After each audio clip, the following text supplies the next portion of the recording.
Mabuhay, kapisanan, kasaysayan, Pilipinas. Makasaysayan gabi po sa ating lahat. Ako po si Xiao Chu, isang public historian. Welcome to Vibal Group, Kasaysayan, Kay Saya. Ayan mga kaibigan, alam niyo, batiin po muna natin ang ating mga kabibal. Alam niyo kung bakit? Kasi po, very successful po ang Manila International Book Fair last week or 2 weeks ago. Tama, 2 weeks ago na pala yun, my God.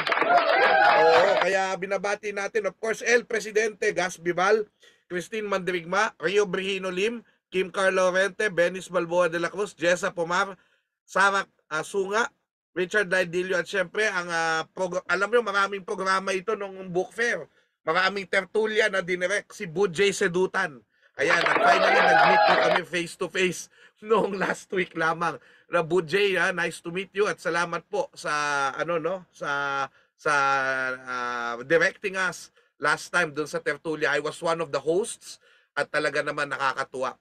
We will talk about that later, later on na lang siguro next kasi napakahalaga po ng bisita natin at we don't want to delay our visitor here na napaka-importante po, no?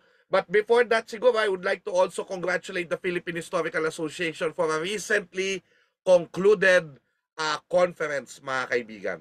So, congratulations sa PHA, 69th anniversary. Nice 69th anniversary.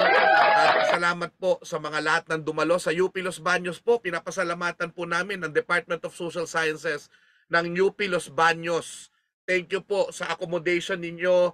Napakaganda po ng ating naging kompersya. At salamat sa mga ka-board ko rin sa Philippine Historical Association, Chas Navarro President, Atoy Navarro Vice President, Jonathan Balsamo Secretary, at sa lahat po ng mga kasama natin sa kapisanan. Mabuhay po kayo. Bumisita din sa atin, former President, former President Celestina Bongkan, Manny Calairo, naroon din. At syempre, nakakatuwa dahil nandun po si Dr. Nita Churchill, no, ng isa pang grupo ng Philippine National Historical Society, PNHS. So yun po, salamat po. Thank you. Pinakalimutan ba akong former president? Mamaya aalalahanin ko na lang kasi baka may nakalimutan ako. Pero thank you so much. Okay, ganito po, no? Ang context po natin, may kabubukas po na isang gallery sa ating pambansang museo. Ang pangalan po nito ay Library. National Library. Naku, patay tayo dito, no? National Library, no? Kaya, kinuha ako na curator nito at writer ng ating napakagaling na Director of the National Library of the Philippines na si Ginoong Jet Adriano. Napakabuting tao at napakagaling na public servant. Napakagaling. Alam nyo, wala akong question, nagbago ang National Library of the Philippines ng napakaganda dahil po sa taong ito. Meron siyang bisyon na napakaganda rin para sa ating libraries. And salamat sa kanyang pamumuno at yung matagal ko ng pangarap na magkaroon ng Hall of National Documents ay natupad. At kinuha pa niya ako, no, na isang mas nakababatang historiador, pero nandyan na ho yan. At papakita ko lang sa inyo yung video na maikling-maikli.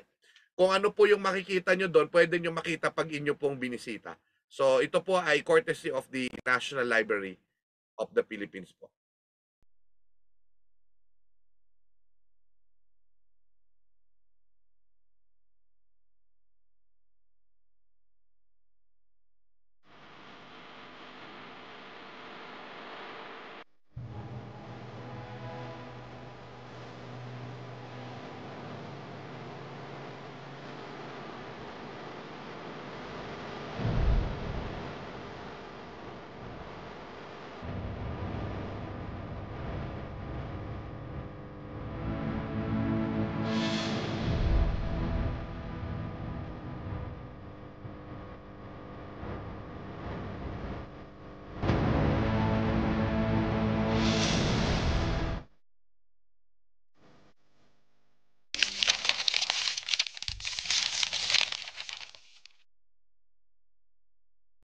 So nung August 9 po, August 9 ay pinasinayaan po ang permanent gallery na yan kung saan nagtataglay po ito ng mga salita, mga dokumento na nagbuo sa atin bilang bansa, including the Noli Me Tangere, the El Filibusterismo, the Ultimo Adios of Dr. Jose Rizal.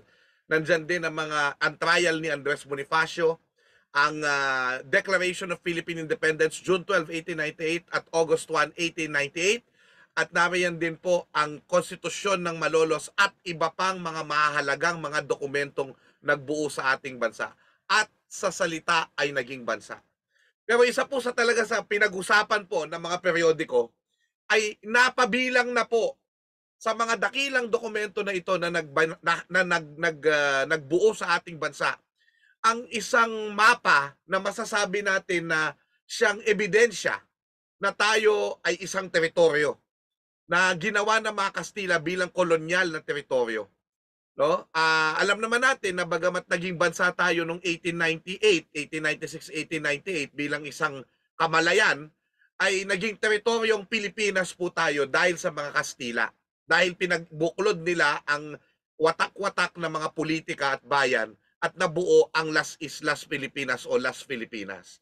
Ang tinutukoy ko po na mapa na napakahalaga ay ang unang-unang mapa ng buo, pinakaunang buong mapa ng Pilipinas na ginawa noong 1734 ni Padre Murillo Velarde at Nicolas de la Cruz Bagay.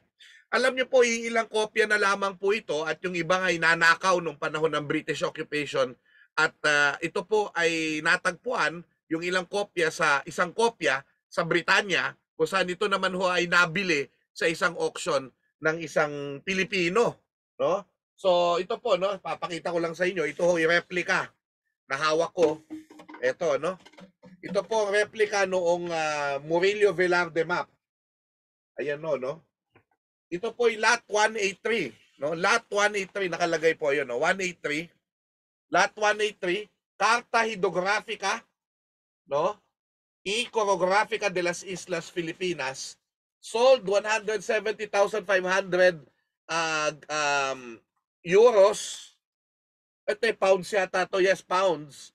And this is 12,014,463 pesos, 0.09 centavos. 12 million po, no, na naibenta sa isang Pilipino. Sino naman po ang bibili nito? Atin pong kilalanin, sino ba siya? Ano ba ang kanyang motibasyon?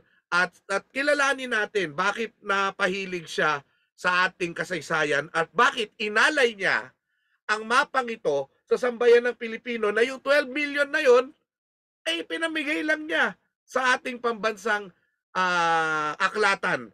No? Atin pong pagpugayan, wala pong iba, atin pong pagpugayan mga kaibigan.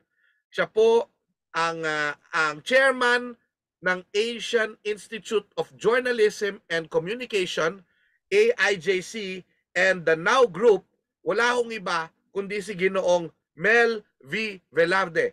Makasaysayang gabi po, Sir Mel Velarde. Magandang gabi, Dr. Xiao Mike Chua. What a pleasure. Salamat po. Mas malaking karangalan po sa akin na makasama kayo. At alam kong busy-busy ho kayo sa mga panahong ito, no?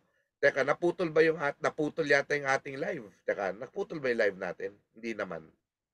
Sandali Anyway, sige, itutuloy ko na lang po. Sir, una kong katanungan, siguro para at ito favorite question namin dito sa Kasaysayan kay Saya Ano po yung pinakaunang-unang memory na inyo pong naaalala kapag kayo ay nagbabalik tanaw sa inyong kabataan po? Alam mo, yung naalala ko talaga, nung bata ako kasi yung ama ko ay isang photographer, no? Mm-hmm. So, ang dami niyang cameras. May mga Leica, Pentax, Canon. Yun ang naalala ko. At yun ang ginawa kong mga laruan.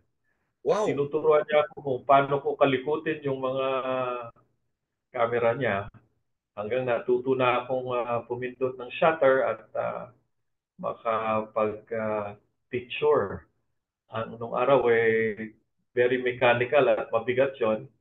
Siguro mga 3 years old ako, naalala ko 4 years old. 3 years old, 4 years old, humahawa kayo ng camera. sabi ni Winston Churchill, at ito'y nasa biography niya, parang, kasi yun ang una niyang kinuwento sa kanyang autobiography eh. Ano ang kanyang unang-unang alaala. At ang nakuha ko dito, parang sinasabi niya, ito'y tinuro sa akin ni Dr. Jaime Veneracion, malaki ang parang kinalaman ng unang memory niyo doon sa taong magiging kayo. So in many ways, you're involved with journalism, di ba, recording what's happening. You're also fond of history, no? Yan yung nakakatuwang makita natin dito kasi syempre yung history nagmumula sa record, images, maps especially, no? Una, yung gusto kong malaman talaga yung inyong journey dito na bago natin puntahan yung mapa, no? Una sa lahat, ito po, no? Ayan. Ano ba yung bakit napunta kayo sa Murillo Velarde Map? Siguro what is your journey, no? Ano yung preoccupation nyo as a person sa mga hindi nakakakilala sa inyo? And then how did you what is the journey that brought you to the map? Paano kayo nahilig sa history, sa mga old maps na ito? Siguro, maaari nating sabihin na sa history na rin pamilya ko. Bilang photographer, yung papa ko, press photographer, journalist, siya yung nag-cover sa Malacanang at kasama ako nung bata pa. Wow. Official photographer kami ng 1971-72 Philippine Constitutional Convention. Ito po yung pagbabago ng Saligang Batas ng Pilipinas noong 1971-72. Opo. At ako 8 years old. Doon nabigyan ako ng award ng binigay sa akin ni Supreme Court Felix Macaciaras. Maganda nga yung title, World's Youngest Professional Photographer. Kasi kami po yung kumikita ng pera bilang sa pagkuha ng litrato, pagbenta ng litrato, pag-record ng historical event. Hanggang punta ako sa Amerika, represent ako ng Pilipinas sa United Nations Youth International Conference. Pagbalik ko, I helped put up ABS-CBN News. I co-founded Sky Cable. Hanggang naging kasama na ako sa, alam mo, pag nasa media ka, syempre, you are in the middle of all the events in the community, in the country. Ilang kudita, ilang people power, nakadalawang people power tayo. Hanggang umabot tayo sa 2014, 2014 or 2012, no? Diyan nagkaroon ng issue yung pagkuha ng China sa ating mga isla at rocks. Bago tayo mapunta dyan, sir, kasi mukhang I'm now coming to an impression that you are a journalist but you also were able to marry journalism with the business side. Kasi iniisip namin, sa kaya nakuha niya yung 12 million na yun. Parang ganun. Alam natin, the journalist sometimes is a struggle. Definitely a struggle. But you became parang part of the business, kumbaga. Yeah, because of the technology side of it. Alam mo, dati camera, dati pen lang. When I put up Sky Cable in 1990, I was 27 years old. Wow. I was a shareholder. I sold my shares in 97. And then I acquired Nextel. Alam mo yung Nextel na walkie-talkie? Yeah. Opo. Presidente at CEO nun. At paalis na yung mga Amerikano. At binili ko yung kumpanya. Kasama ko yung mga management team ko. At nakapag-list tayo sa stock exchange. Tayo po yung may-ari ng NOW, N-O-W, NOW Corporation sa Philippine Stock Exchange. So nagkaroon ng parallelism, kumbaga, ang journalism, news, broadcast, together with technology na from the camera to a movie camera to a telecom network, naging internet, naging digital. So yun po ang naging mga napasukan ko at somehow, sunerte, at nagkaroon tayo ng konting resources na gagamit natin kung ano man yung ating mga sinasa puso. Tama. Maganda rin yun kasi yun nga ang maganda sa inyo kasi ito yung dapat nating matutuhan, ano? We have passions but we also have to make it sustainable. The best way we can. 'Di ba? Hindi naman laging passion talaga kasi syempre you also have to pay the bills and all of that. But before we continue, gusto kong batiin lang po itong ating mga kababayan ano na nasaan na 'yon? Yung mga yung mga taong nasa atin ngayon, sandali lang nawala yung aking ano, nagkakaroon ng problema yung internet natin pero sayang ano. Nako, mamaya po babalikan natin. Hindi ho namin kayo hindi pinapansin mga kaibigan ano. We have a number of viewers now. Jason Carlos, Liada Aves Aninion, Nicole Cordero Rudio, Maria Lourdes Santos Tolentino from Quezon Province, Marie Chris Morpe, Angelica Apostol Gonzalez, Jason Carlos. Wow, Mel Velarde. Nako, may idol sa inyo dito. Emalit Gabane, ay hello po, interested daw siya. Nicole Cordero Rudio, watching from Ilocos Norte. Shout out from Makati, si Jade Cruz. Naku po, napaka-salamat po at narito kayo ngayong gabing ito dahil talagang napaka-interesting po ng ating topic ngayon. Rup Corimao, ayan. Salamat po. Salamat po sa panonood. Siyempre sa aking girlfriend na si Mai Orozco, na iniwan ko dyan sa Quezon City, nasa Tarlac ako ngayon, at sa aking nanay, Vilma Briones Chua, Charles Chua, sa ating mga kapatid, kay Baby Mace at Cash, sa ating mga pamangkin. Love you all. Okay, Sir Mel, I'm now getting also the impression that you are interested with history because of what you're doing, the news, di ba, the current events. Pero ang tanong ko, were you ever really interested with the past? And of course, especially old maps siguro.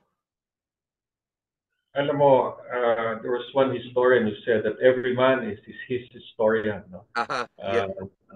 Naghahanap ka ng koneksyon sa nakalipas, sa iyong pinagkamulan, o ano yung first idea mo of knowledge.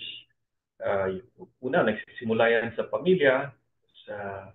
As you grow older, you're trying to connect the dots. No? Yeah. So, yung mapa ay isang visual representation to na parang ina-anchor tayo nito. Para ring libro yan, yung mga sinulat ni Rizal, poetry ni Balagtas, yan yung mga tinatawag nating mga cultural asset. No? Right. O, minsan, nasa alaala mo na lang, di ba? At sayang, walang papel o walang pencil o anumang bagay na magpapaalala sa'yo. Ngayon, bilang Pilipino, dahil sa pinagdadaanan natin mga problema, magtataka ka eh. Yeah.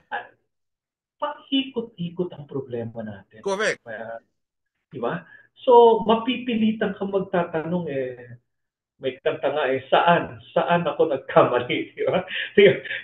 Minsan you look at the nations around the world that have moved so fast and advanced and leapfrogged over the problems they encountered, and each generation was improvement of the past.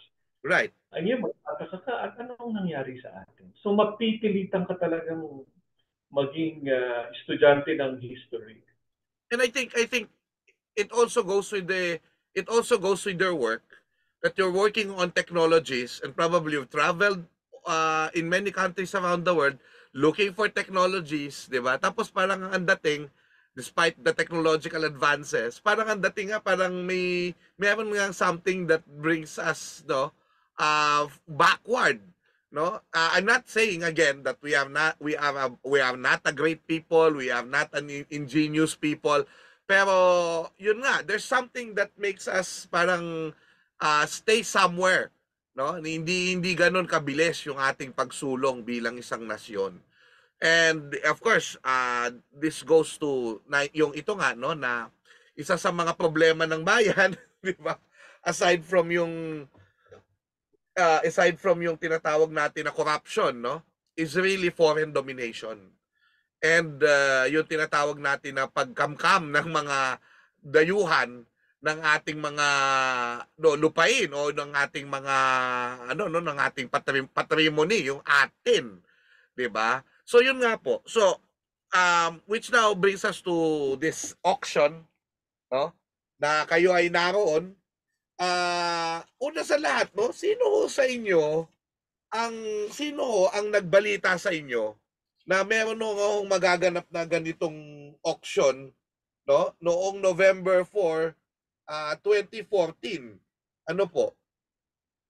Ako'y nabigyan ng tip ni Senior Associate Justice Antonio Tirol Carpio. Siya ay nasa Supreme Court noon. Opo. Siya yung Senior Associate Justice. At siya po ay nangunguna sa pagdepensa ng Pilipinas sa UNCLOS, United Nations Convention of the Law of the Sea Arbitral Correct. Tribunal.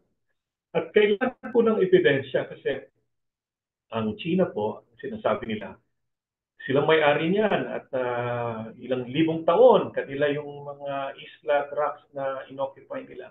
So, ni Justice Tony, sa mga businessman at may-ari ng museo, iba-ibang library, iba-ibang personal and private museum, sabi, baka pwede niyong bilhin itong 1734 Murillo Velarde map na ibinebenta ng Duke of Northumberland. Correct. Isa siyang Duke ng Inglaterra. At ay ibibenta niya mga 80 of his heirlooms, 80 sa mga kanyang property o mga koleksyones na Opo. i-auction. Ako ay naging interesado, of course, admittedly, Velarde pa naman yung apelido nung Friday, no? Nagagawa ng Akala nga nila, apo ka ni Praile. Kung may apo si Praile, di ang tinding iskandalo nun. Well, maraming umaamin na baka kamag-anak sila ng mga Praile. At nangyayari naman yan. Oo, totoo naman. So yun, so nalaman nyo na meron from Justice Carpio, may kaibigan na pala kayo nito. Pero ito na nga, no? Again, pakita natin yung mapa para makita ng ating mga kababayan. At mamaya babalik-balikan natin itong mapang ito, no? So, pag tinignan yung mapa doon sa museo, no, malaki-laki siya, no? Malaki-laki. At ang makikita natin diyan, ito ay ano ba yung mga descriptions dito sa ating mapa dito? Yan. Nandito yan eh. So, mayroong mga descriptions dito na ito ay ayan, 1,120 times 1,200 millimeter large engraved wall map, dissected, mounted on the original linen.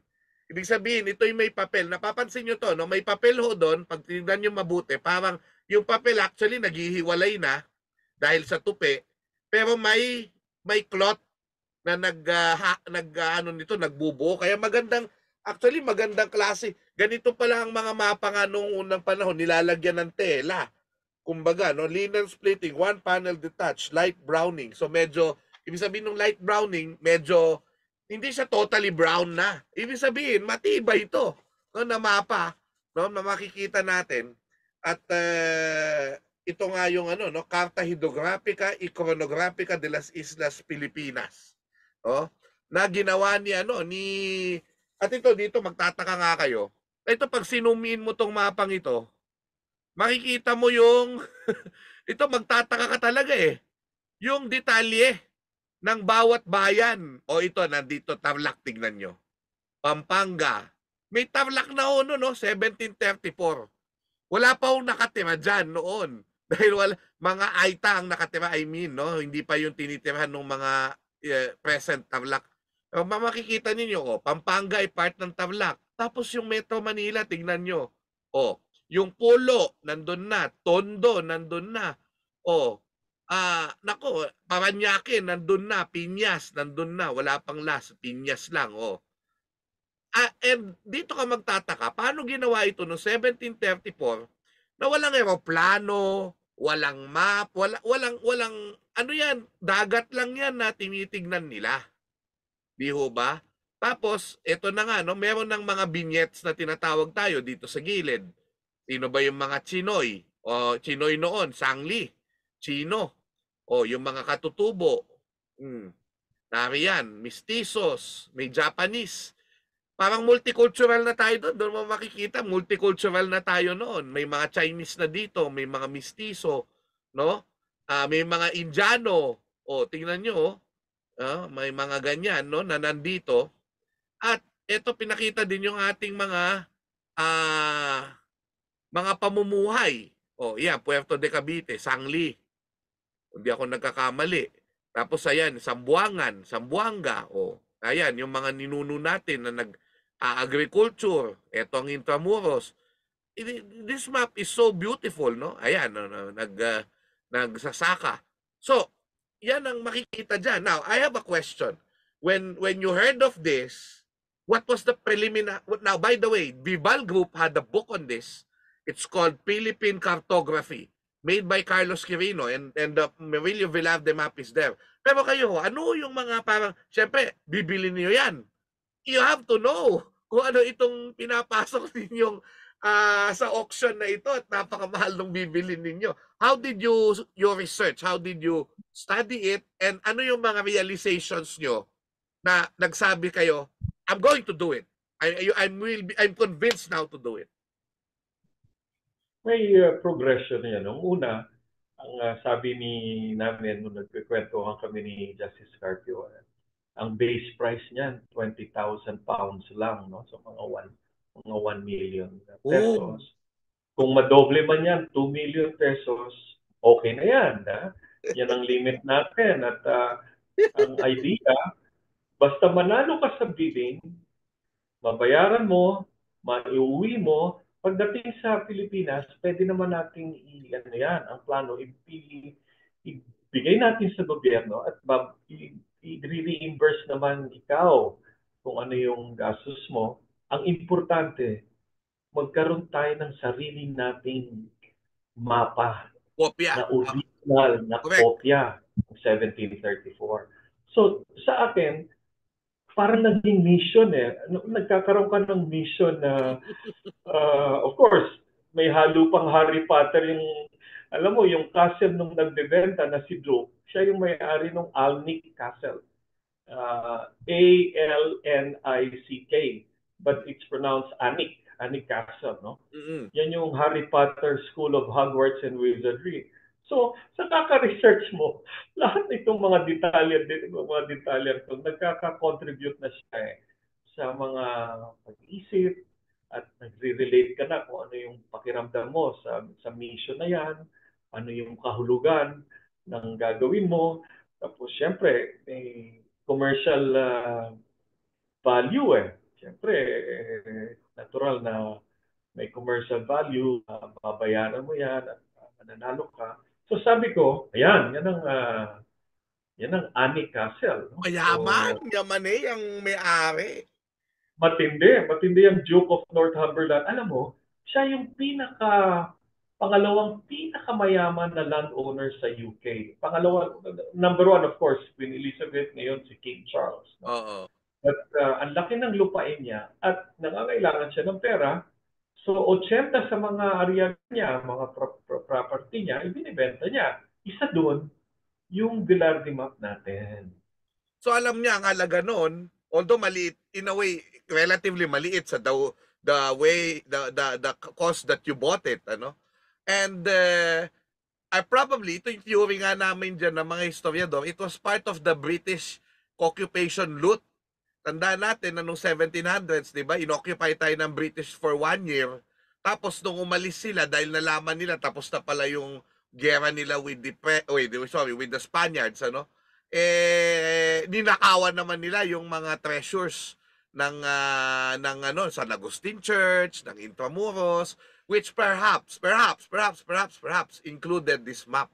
Yung dami nating mga ganyang mapa, Intramuros map, mga books like the Boxer Codex, which contains yung mga pictures ng mga ninuno natin, na eventually natagpuan sa Britanya, pinagbebenta sa mga auction houses na atin naman talaga yan. But what can we do? 'Di ba? Kasaysayan yan, ano? But yeah, so eto na nga, no, parang nako-convince na kayo to buy it, naging mission na.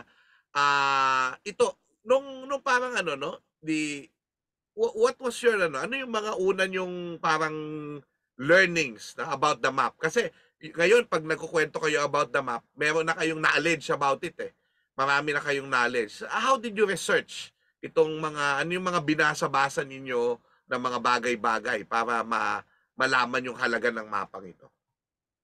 Yung minention mo kanina, yung Philippine Cartography ni Antonio Quirino, yan may libro meron naman tayong nakita dyan at saka Correct. sikat yan eh. Ano mo, pero hindi naman nasasama sa curriculum, hindi naman na-highlight, no? Parang ginawa ng panahon na parang ginising tayo na, hoy or hello, may mapa kayo na importante, wala kayong kopya. At sana magkaroon ng kopya.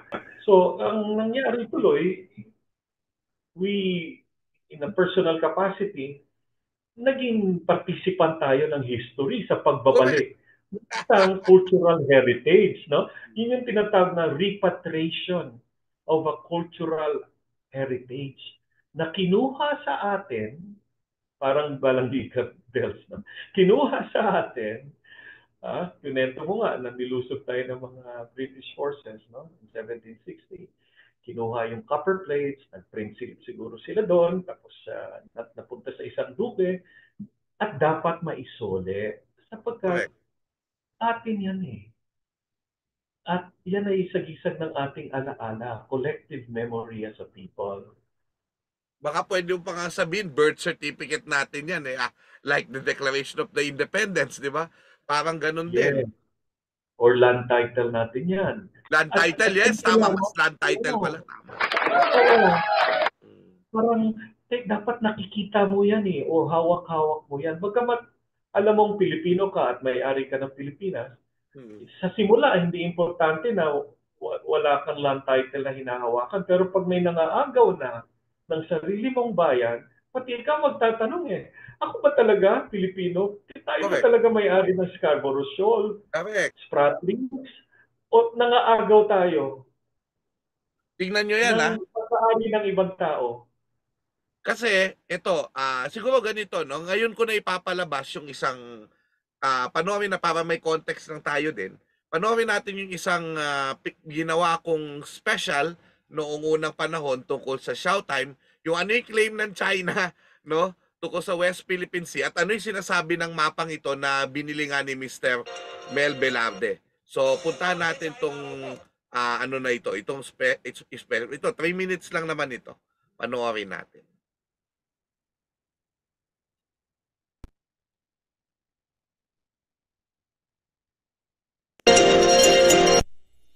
Makasaysayang araw po, it's Showtime! Nitong nakaraang taon, November 4, 2014, isang mangangalakal na Pilipino na si Mel Velarde ang nakabili ng isang piraso ng papel.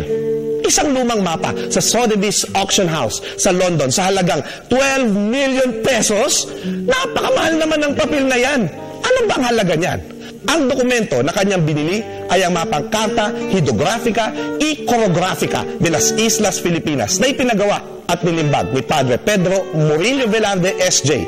noong 1734. Mahal siya sapagkat ito lang naman ang pinakaunang mapang siyentipiko ng buong kapuluang Pilipinas. Bago ang 1734, mayroon ng mapa ang Pilipinas mula sa iba't ibang mga dayuhang tao, subalit hindi pa nila nakukuha ng tumpak halimbawa ang mga hugis ng mga isla. Mayroon pa nga na tagilid ang pagkakalimbag. Produkto ng 2 siglong paggawa ng mga mapa ukol sa Pilipinas bago nito, ang mapang Murillo Velarde ay halos tumpak mula sa mga detalye ng mga bundok at mga hugis ng pulo. Ito ay sa panahon na wala pang eroplano at Google Earth.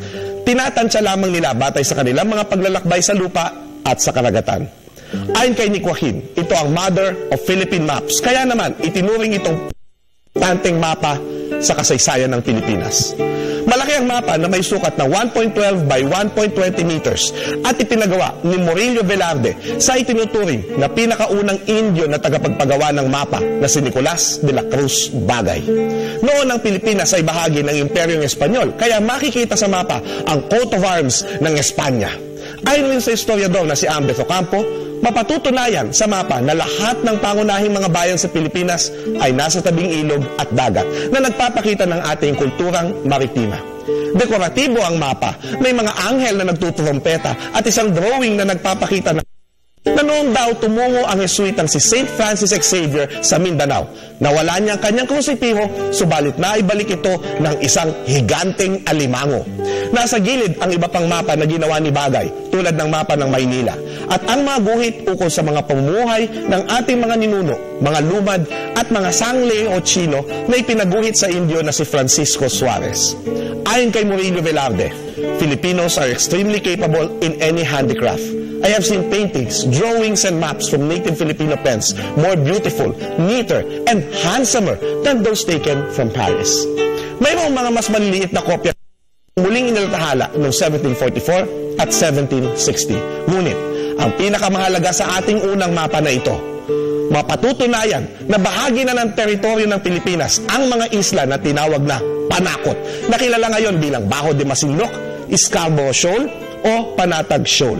Makikita rin sa mapa ang mga maliliit na isla na malapit sa Palawan ay bahagi na ng Pilipinas sa taong 1734 pa lamang. Kung gayon, hindi totoo ang historical claim ng pamahalaang China na ang mga inaagaw nilang teritoryo ng Pilipinas sa West Philippine Sea ay sa kanila na mula pa noong panahon ng mga emperador. Ang kanilang dash line ay isang 9-dash line.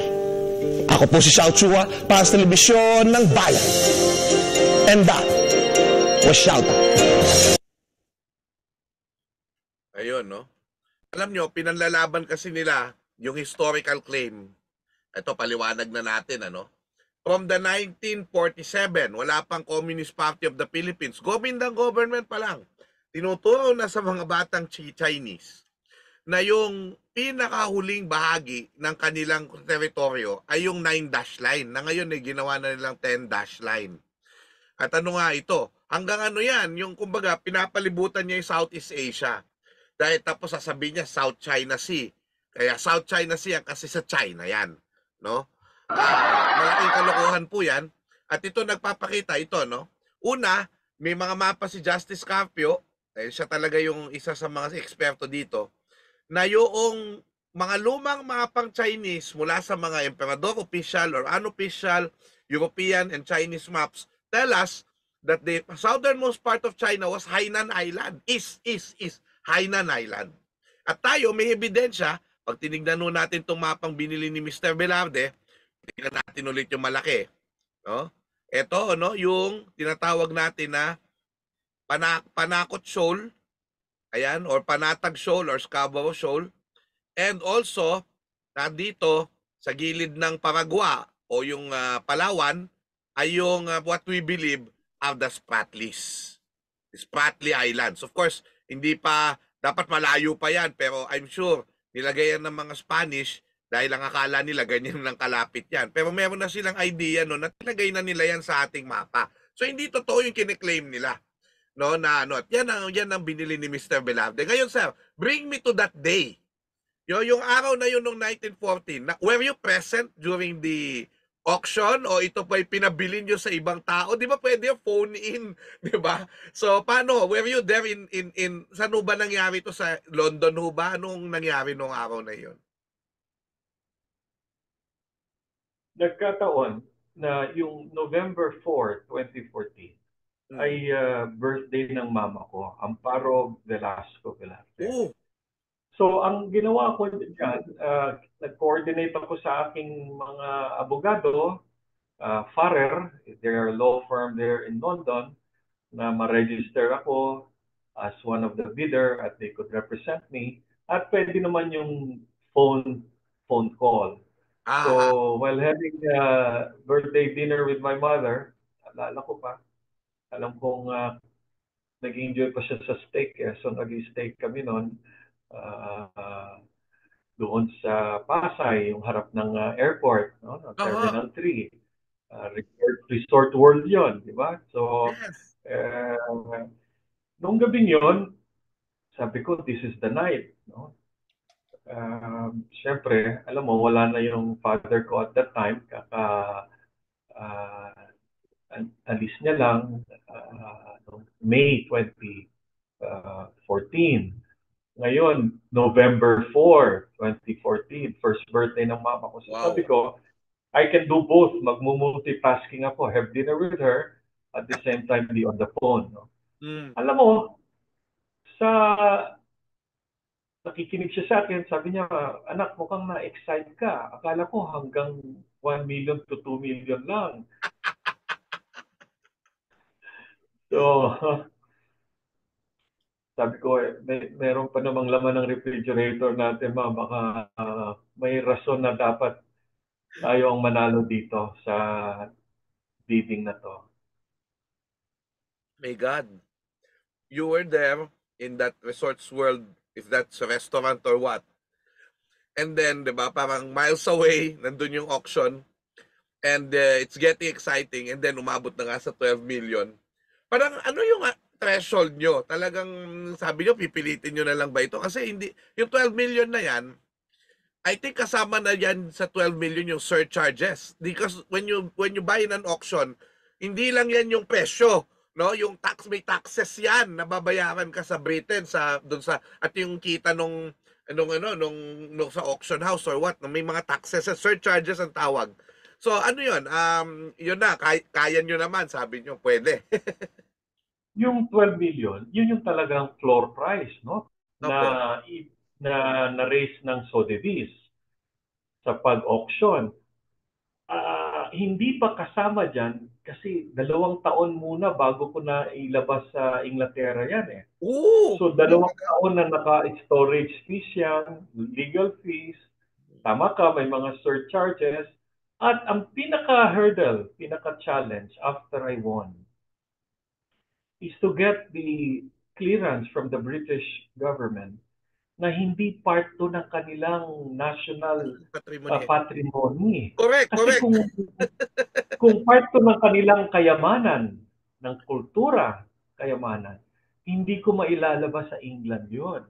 Hindi ko mailalabas at madadala sa Pilipinas. Sasabihin ng Sotheby's, nanalo ka, nabayaran mo kami, pero hindi mo pwedeng ilabas yan hanggang London ka lang or UK. Correct. Sa awa ng Diyos, after 2 years, we got the permit. At tamang-tama naman, yung desisyon naman ng UNCLOS Arbitral Tribunal, lumabas naman ng July 2016. So, ibig sabihin, sir, when you got the map, 2014, by 2016, you were already parang, anong tawag dito? You haven't seen the map? O doon sa storage na ipakita naman sa inyo to? Pagkatapos ng birthday ng mama ko, so nanalo na ako, binisita ko na. Siguro Opo. 2 o 3 beses na akong bisita. Siyempre, gusto ko siyang makita on print, no? In person, na nandun ako Right. sa Sotheby's. Gusto ko siyang yakapin. Siyempre, naka-guantes pa ako noon. And, very heartwarming. Para kang mayroong na-meet na binubulungan ka na iuwi mo na ako at binubulong mo naman na iuwi talaga kita. Parang ganyan, ano? Parang may ganong significance, no? Hindi lang to kasi isang papel na pwede mong bilhin sa kalye, no? Para yung pagka-meeting namin, parang isang homecoming yan eh. Right. Nawala ka at ikay importante sa Pilipino, sa sambayan ng Pilipino, iuwi rin kita one of these days. At yan ay isang pangako. Wow. Ang ganda, ang ganda. Ito, by the way, suot ko pala yung Filibustero shirt na halo-halo ang tawag. At kaya no, dyan ho ang Murillo Velarde map. Kita nyo naman. So, kaya ako siya sinuot ngayon. And anyway, ito ho, no, pabati lang ako, shoutout sa ating mga kababayan, Jade Cruz from Makati, Emalit Gaban, nabanggit na to. Arvin Francisco, mabuhay ang kasaysayan, Prof. Emmanuel Kaliwan, Lorena Manimtim, my friend Danilo Acosta Lumabas, congratulations sa PHA paper mo, Teacher Danny. Ganito, I'm so honored. Binabati natin Maricel Laksa, charot, no? Hindi, kaibigan natin to si Maricel Diaz ng National Library of the Philippines, ang isa sa pinakamagandang babae na nakita ko. Charot, no? At syempre ang ating direktor ng National Library of the Philippines, nanonood po ngayon, Jet Adriano. Mabuhay Professor Shawat Sir Mel. Salamat sa mga kontribusyon at pagmamahal nyo sa ating bansa. Wow, nakakakilig naman yun. Salamat po, Director Adriano. Kay Chris Amercare, hello po. Salamat po marami sa inyo, no, sa inyong panonood. Sir Mel, ito po, no, kasi sinasabi, di ba, parang ang mapang ito ay naging evidence. Was this map, parang ano to, nung hindi nyo pa siya nakukuha, kinunan nyo na ng litrato, or may magandang scan and then you sent it to the tribunal? Ano yung naging participation niya doon sa arbitral tribunal natin, sir? Si Justice Carpio at saka si Secretary Albert De Rosario, kasama yung mga abogado natin na mga Amerikano based in Washington, kinumpleto na nila yung mga legal arguments nila. At si Justice Carpio, may kopya na rin ng Murillo Velarde map. Ang Opo. problema, wala, pumasok sila sa isang kaso, meron silang Xerox copy. So, ang concern nila, kinakailangan may original tayo, Correct. di ba? Sa kaso po, So, totoo yan. Yung exhibit, di ba? kailangan may original, no? May original tayo You na cannot be pag-aano sure. natin. You cannot be sure if the Oo. photograph was altered or the scan was altered until you have the original. Kaya maganda rin naiwan sa London ng mga 2 taon yun. Nag-uusap kami. Eh, mga map collector yung miyembro ng tribunal eh. Baka sabihin, sige nga, gusto naming makita. So at least standby na yung mapa natin doon. But the more important reason is that once we claim that we have a old map that would present the truthful facts, Right. meron tayong original na kopya. Iba yung ganong position. That becomes no longer just a legal argument, but a moral argument. Wow. Yes. Definitely. Wow. Ano talaga eh, yun eh, if you want to prove something, you go back to the source and we have no copy. 'Di ba? Parang we just assume the books are correct. We just assume, what if they're not? 'Di ba? What if there was a printing error or whatever? But you have the original and it matches and we have that, no?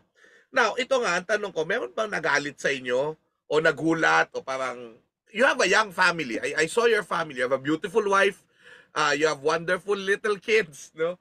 How did they react to this proposition that you will spend 12 million plus because of the surcharges pesos, no, for this map?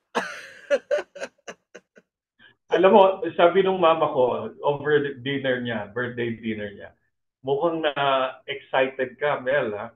Mukhang na-excite ka. At sabi ko, nung nagbibid ako, at meron ding iba ring taong, minsan naiinis ako dun sa mga, pag nagbid ako ng 25,000 pounds, tapos merong papasok na 30, may papasok na 33, 45, hanggang umabot nga ng almost 200,000 pounds, no? But I said, alam mo, buti na lang, nagkataon na yung listed company ko sa stock exchange, maganda naman ang performance at saka yung kumpanya ko, may mga customers naman. At sabi ko, there are times na sa buhay ng isang businessman, diba, ang importante naman sa pamilya natin na meron tayong seguridad, bahay, pagkain, pambayad ng mga pag-aaral.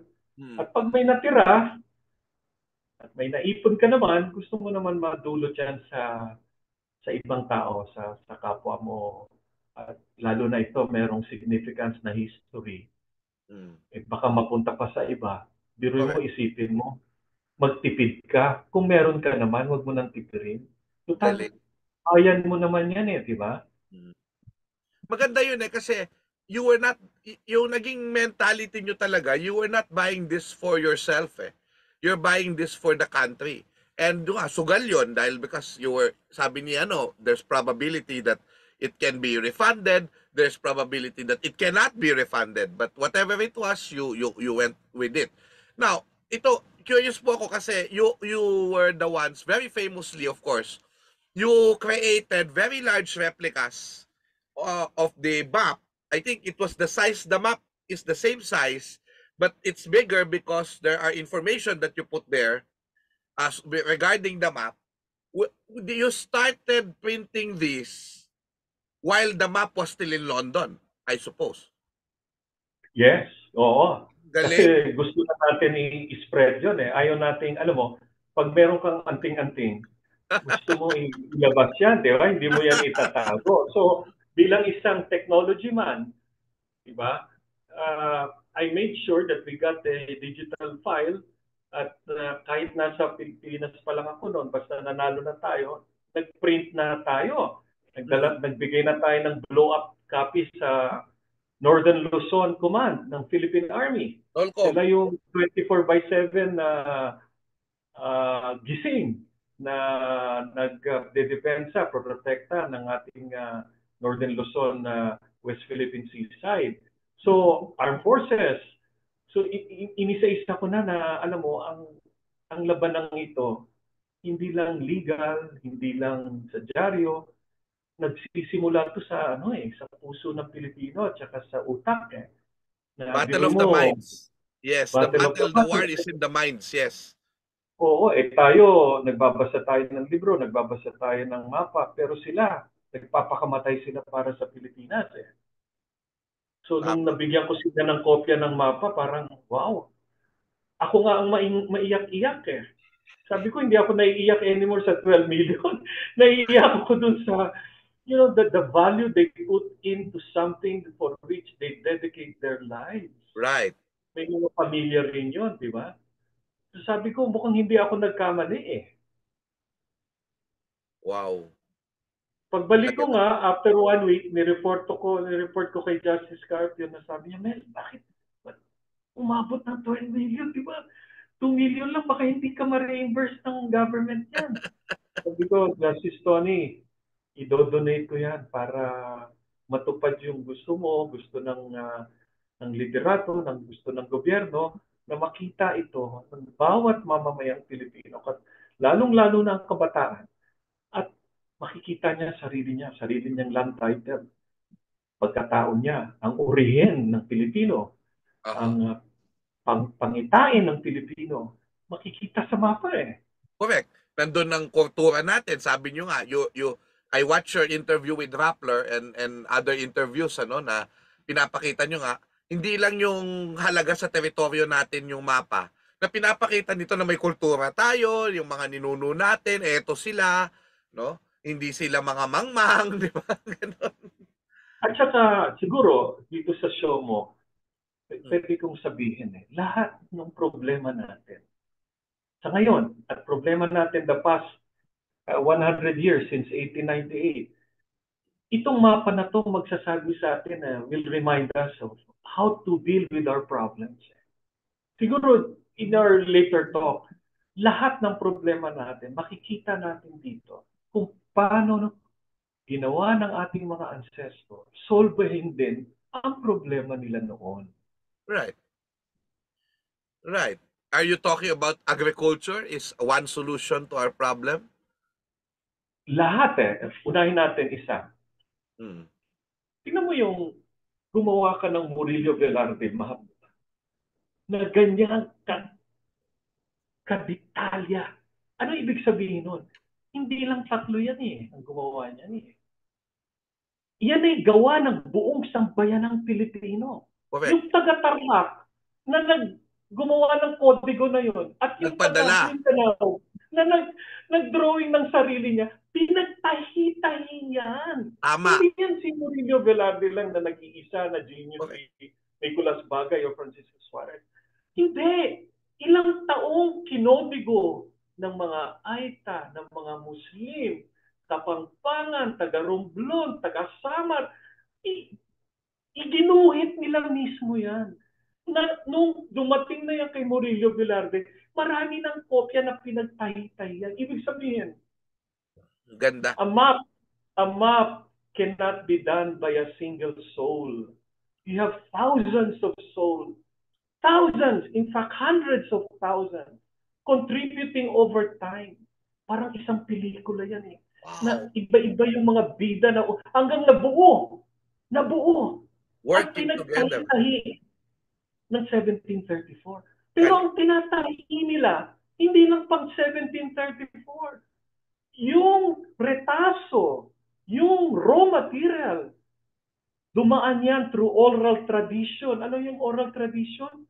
Kwento sa'yo ng lolo mo, na kwento sa kanya ng lolo niya, na ikaw naman ay isinulat mo, tapos naman ilagay mo sa kodigo, tapos binigay mo sa isang liderato, kay padre, kung sino man yung parish priest sa Samar, sa Tacloban, sa Tabon-Tabon, sa Siargao, sa Batanes, sa Babuyanan, at pinagsama-sama. So, Wow. ano ang lesson today? Give me a problem that cannot be solved by that kind of problem-solving model where you will harness every soul Yes. Wow. to solve a problem. Ito yung isang reminder eh. Give me a problem. Agriculture? Wow. Hey, have we asked all our farmers how to solve it? You just ask one farmer. Sasabihin niya, ako may titulo ng lupa ako, pero alam mo ba? They gave me a land title, but I cannot use it to borrow money in the bank. Malaking kababalaghan. Niloloko lang ako. So Right. if I have a land title ng farm ko, why can I not borrow money from the bank? You cannot use your farmland as a title to make your land productive. So that problem can be solved if you harness everybody Ito pa involved in that nakikita ko. problem. Ito pa nakikita ko no na now that you are giving us an idea. Teachers, pakinggan nyo to, napakaganda nung sinasabi ni Mr. Velarde dito, no? Napaganda na ituro yung halaga ng mapa, hindi lang yung laman ng mapa, kundi yung kung paano ito ginawa ng buong sambayan ng Pilipino. Parang people power din ito na magsama-sama for one no, working together. Now, nakikita rin natin doon sa vignettes, ako yung interpretation ko nga sabi ko, yung solusyon sa problema natin nakukuha natin sa paligid natin. Kasi yung mga Pilipino kumukuha ng mga putas eh. 'Di ba? Yung kumbaga, kung ano yung ating resources, pwede nating i-harness 'yan at gamitin natin para sa ikabubuti natin. Hindi yung tayo umaasa lang sa dayuhan. Makikita mo 'yan, no? Tapos, yung dayuhan, pwede rin namang nandyan kasi nandyan yung mga sangli. Di naman natin inaapi yung mga Chinese pag sinasabi natin ito. Ang kalaban natin ay yung gobyerno nila dahil sa ginagawa sa atin. Pero yung Chinese people, tsaka yung mga Chinoy, hindi naman natin sila inaapi dito. 'Di ba? At kasama sila, nandyan yung mga iba't ibang lahi. Tapos inilagay pa dyan sa Murillo Velarde map, yung mga Aita, yung mga indigenous people kasama. So in a way, the map also shows us the inclusivity. Ironically, the Spaniards were did this perhaps to show their power, to show their this is what we own in the Philippines. But it also shows us that in the concept of Philippines in making this map, kasama ang mga katutubo, kasama ang mga Moro, kasama ang mga Sangli, kasama ang mga Tagalog at ang kung sino-sino pa. This is wonderful. This is a wonderful meaning making. Kasi again, the Murillo Velarde map is there. But we are teachers. We're not just about facts. We're also about meaning, interpretation. How can we use this map to teach children how to solve our problems in the country? How unity is important. Not just unity na nagkakawatak-watak tayo, but real solidarity which is based on culture. Now, wow, Mr. Velarde, this is wonderful. Napakaganda nito. Ako, I feel edified with your explanation of our Murillo Velarde map, ano? Sir, may babatiin lang tayo, no, bago tayo magpatuloy. Binabati ko pala si Mark Chua dahil binigyan niya ako nitong Cafe Manaya na kanyang bagong restaurant po ito, kapatid ko. Pero pag weekend lang dito sa amin sa Tarlac, pag weekend lang sa Fairlane Subdivision, mabibili ninyo. Ayan ho. Anyway, eto na nga po, ano, nabanggit nyo nga ho na gusto nyo i-donate sa ating bansa. I have a question, sir. Hindi ko alam kung hindi kasi sinabi sa amin. Did you ever exhibit this map in the Ayala Museum? Yes. Okay, so map, so I saw it. I saw this before. Yeah. The first time it was exhibited, I guess, mukhang hindi lang sinabi sa amin that this was the Mel Velarde map, but apparently it was there. It was that. Okay. Thank you. Ang unang exhibition was at Manila Polo Club. and then Ayala Museum. At nilipat-lipat ko itong original map pati sa Central Bank. At sa UP, pinakita natin ito sa UP because it took 10 years from 2014 to 2024 na makahanap ng permanent place ang mapang ito. Part ng aking deed of donation was to, ang gwapo mo dyan, ang ganda ng picture mo dyan, Professor. Oo, so Ayala Museum po ito. Yes. So, ang part ng isang provision natin was that it be placed in a permanent gallery, permanent place. Kasi Yan ang pangarap nyo. mahirap yung ilipat-lipat nasa deed of donation na pinirmahan ko yan with the Solicitor General representing the Philippine government. Na ito'y dinodonate ko with the following understanding naman, na lagyan nyo to sa isang permanent site, hindi yung pag June 12 lang, ilalabas nyo, ipapasok nyo, or ilalagay nyo sa the bodega. Hindi, bigyan natin to ng importansya. 365 days a year, 24/7, may sarili siyang tahanan. At yun ang magandang ginawa ng ating Pangulo, President Ferdinand Marcos Jr., ating First Lady, pati yung director na si Jet Adriano. Opo. Talagang nag-project sila na may permanent place na hindi lang para sa mapa, pati rin sa sinulat ni Rizal. At isang importanteng desisyon ay kinuha ka na curator at nabuo mo yung istorya ng bayan. Salamat po. Pakita mo yung thesis na kung paano tayo umusbong ng isang bayanan. At itong ang mapa ay isa lang sa mga highlights ng istorya ng Pilipino. Yeah. Ako ang magical sa akin, sir, yung when this was brought up to me, again, hindi na natin sasabihin yung ibang mga, there were many attempts to put it somewhere. Hindi na natin babanggitin yan kasi part na ng istorya yan at wag na natin ungkatin. Pero nagustuhan nyo yung terms kasi dito sa National Library of the Philippines talagang hindi siya itatago, lalabas talaga siya. Meron siyang place. Supposedly, ang understanding namin when they brought this up, you really wanted a special place for it. Which means a room perhaps where it will be displayed.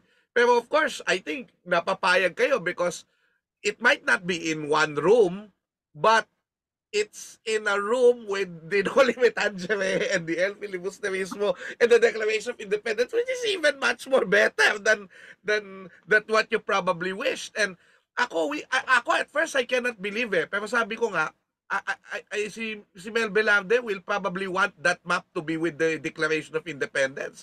Sabi ko, imaginein mo, these are the birth certificates, the land titles of the Philippines, di ba, of our sovereignty, and they will be together and the kids will have, alam mo yun, parang ako iniisip ko nung binubuo namin yun, at hindi ko to na-realize until it was there already.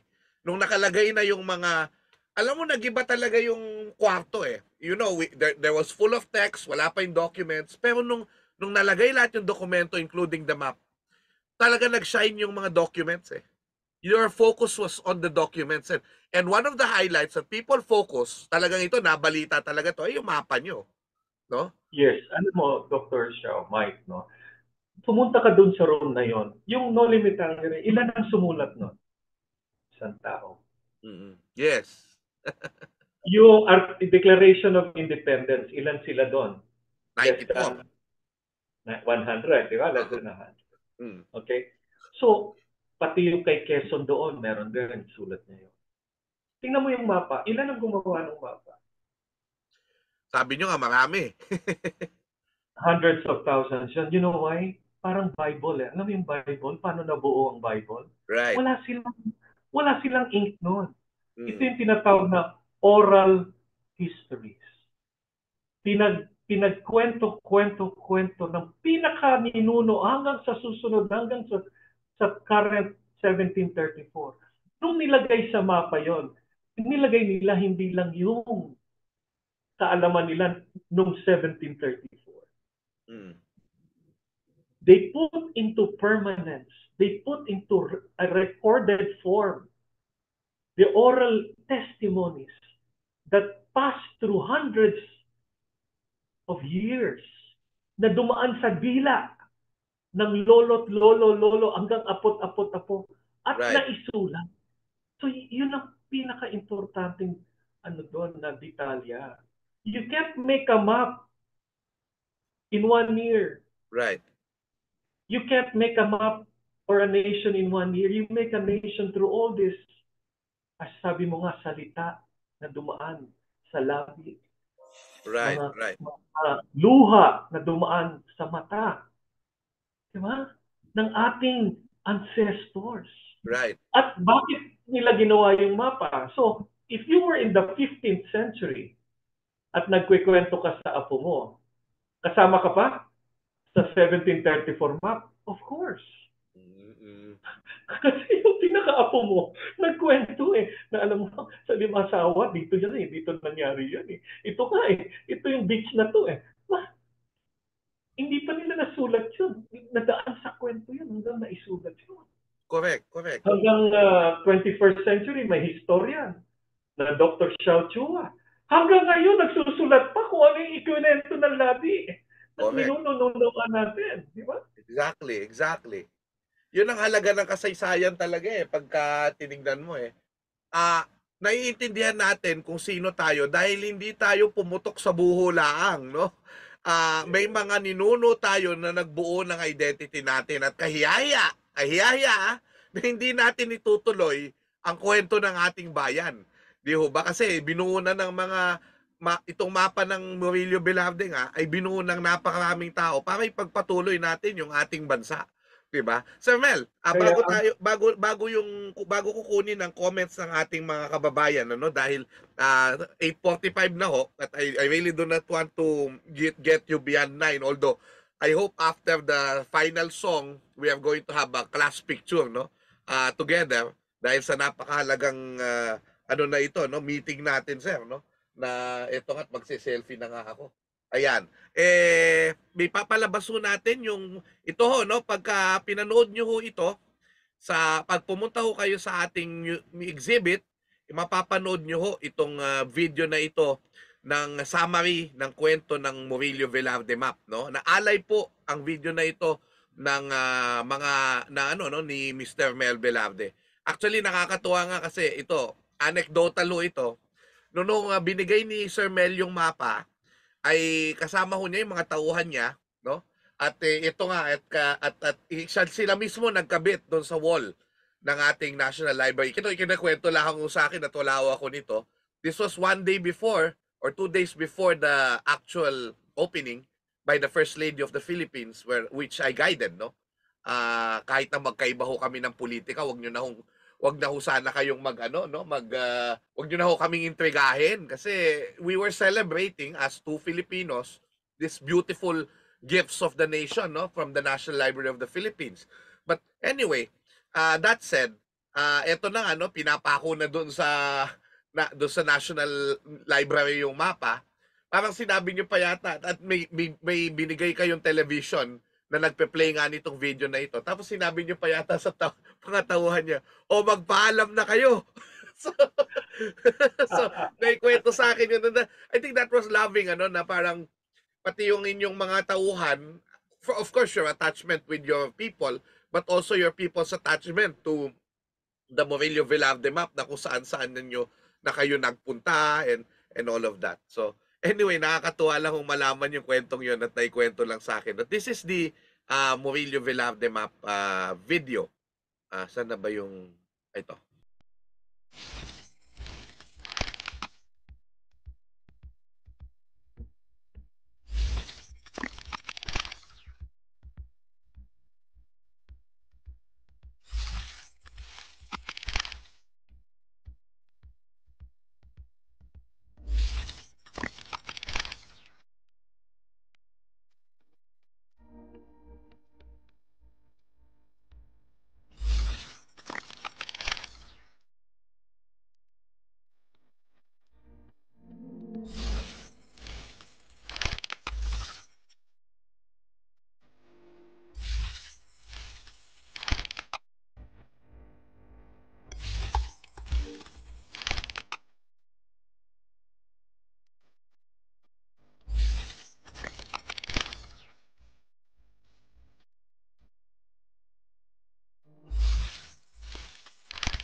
wow. Ang ganda. Ang ganda.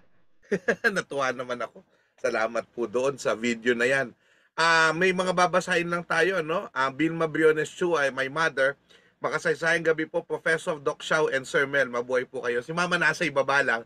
Usually nasa Manila ako. Ngayon nasa Tarlac ako. So I love you, Mama, Daddy. Makakasama ko kayo ngayon. Maricel Manalo Diaz ng National Library of the Philippines. Love.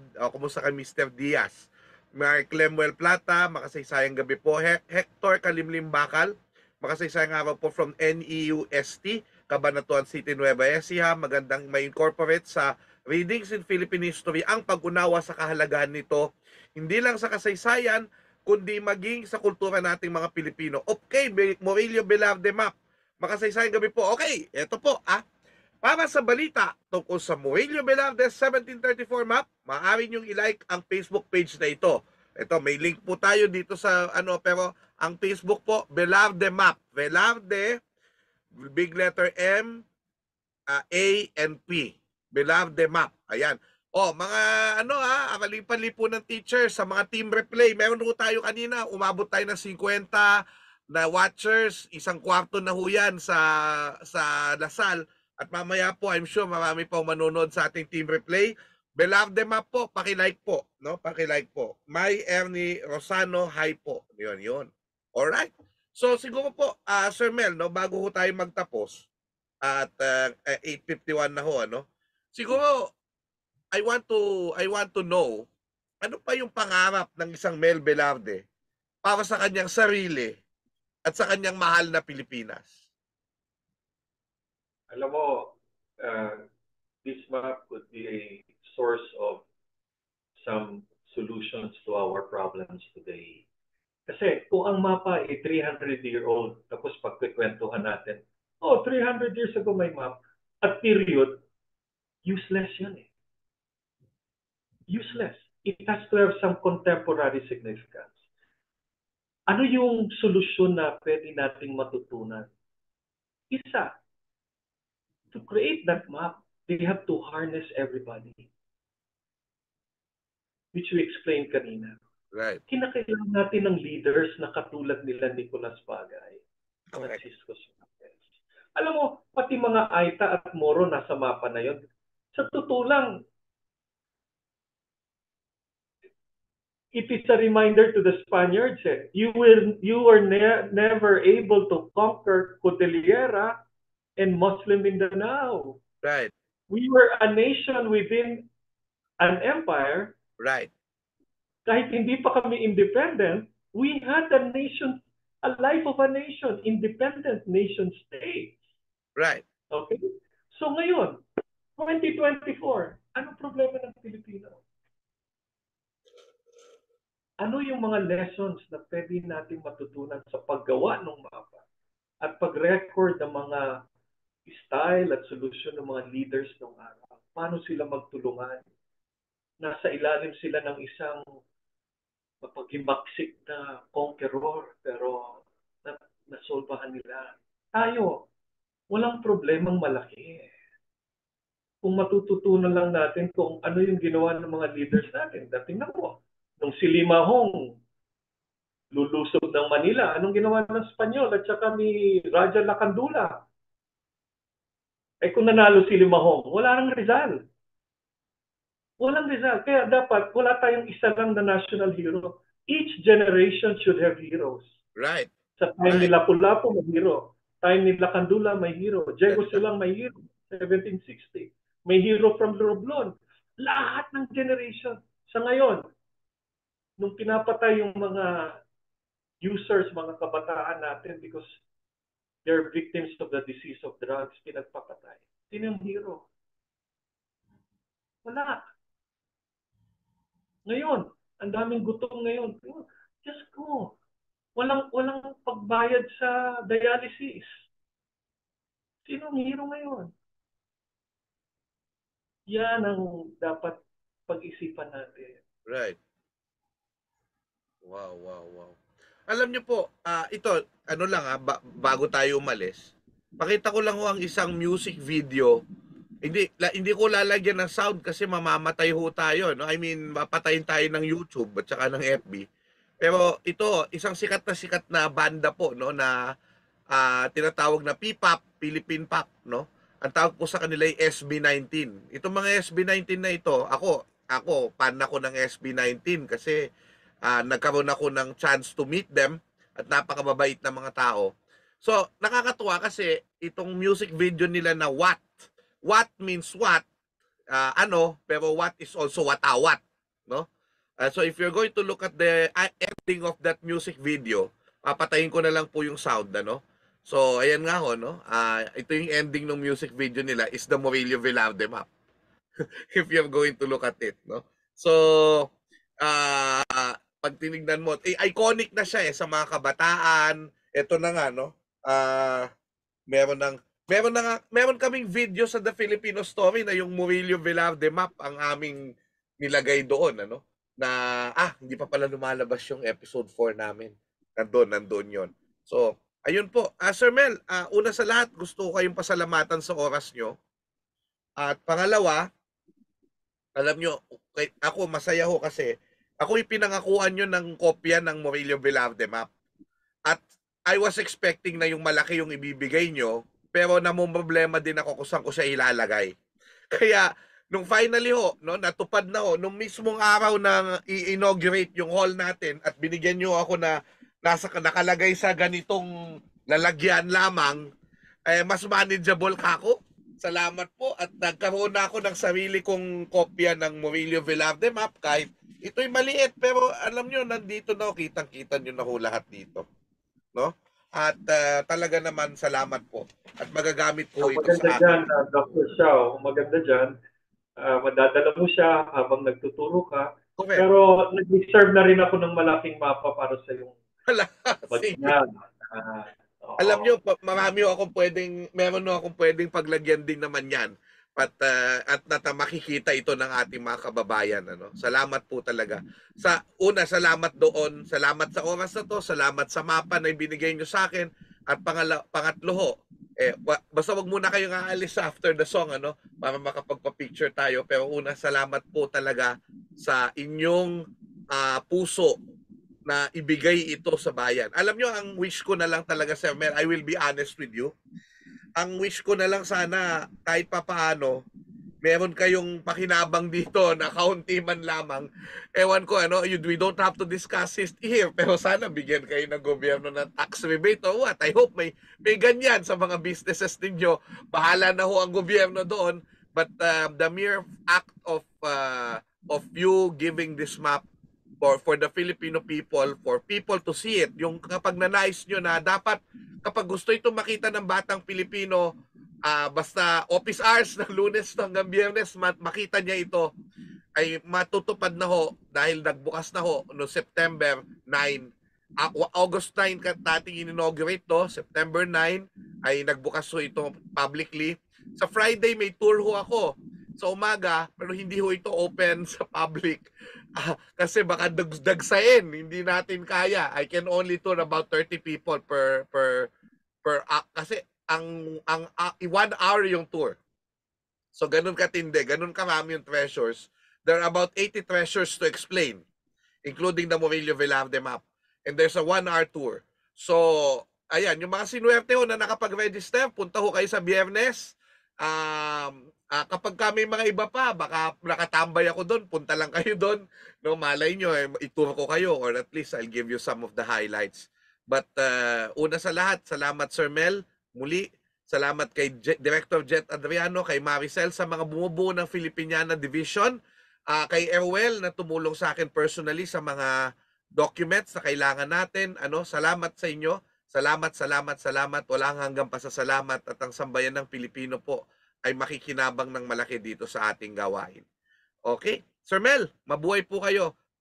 Any message po you want to impart on our people? Very short po para sa ating pagpapaalam ngayong gabi. Well, salamat sa iyo, Mike, Dr. Xiao Chua. Ikaw ay instrumento ng malaking plano ng Panginoon para sa Pilipino. Awa ng Diyos. Ikaw ang may hawak ng mga storya na to at sana'y pagpalain ka rin at bigyan ka pa ng lakas. Alam kong pawis ka at pagod na pagod tuwing isang oras kang nagbibigay ng tour. Sana ma-document mo na yan at malagay mo na yan sa YouTube o TikTok.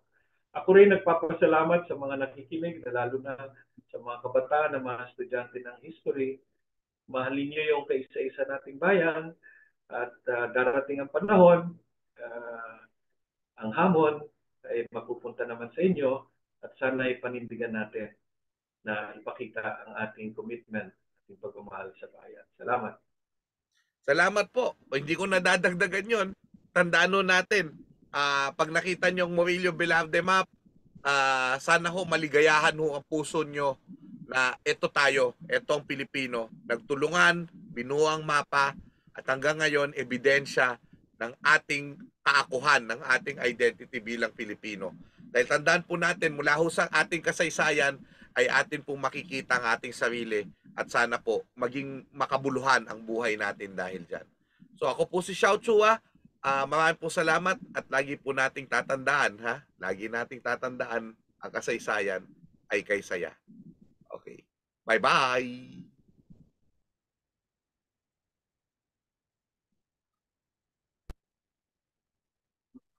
Mike, thank you, ha? Thank you.